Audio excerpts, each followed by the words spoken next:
छतिया पीट पीट कानो या छौड़ी होलो नगर में सोरा गे। छतिया पीट पीट कानो या छौड़ी होलो नगर में सोरा गे। कि कौने कारणवा छौड़ी दिल देनी तोड़ा गे। कौने कारणवा छौड़ी मुँह लेनी मोड़ा गे। रतिया में भीड़ लगलो होई गेलो भोरा गे। आगे कौने कारणवा छौड़ी दिल देनी तोड़ा गे। कौने कारणवा छौड़ी मुँह लेनी मोड़ा गे।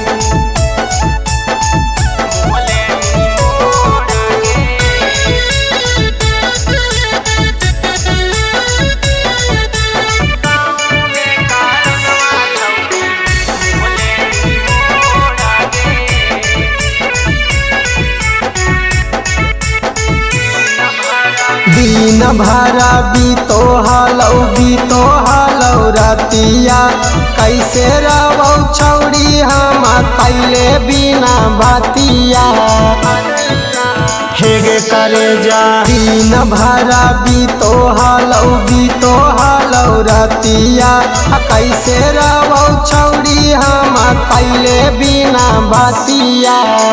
कवन कसूर होलो चल गनी छोड़ा गे।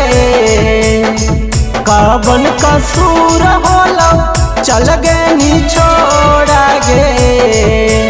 कौने कारणवा छौड़ी दिल देनी तोड़ा गे। कौने कारणवा छौड़ी मुँह लेनी मोड़ा गे।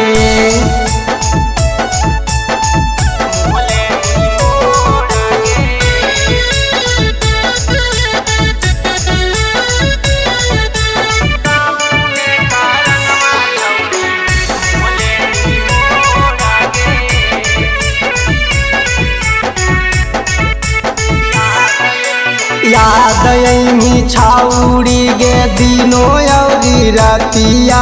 सोची सोची सन तसके फाटा गे छातिया। हे गे जान याद यही छौड़ी गे दिनो अउरी रतिया। सोची सोची कुंदन के फाटा गे छातिया। पहला बीतल का बतिया यदि आई तो रोगे। पहला बीतल का बतिया यदि आई तो रोगे।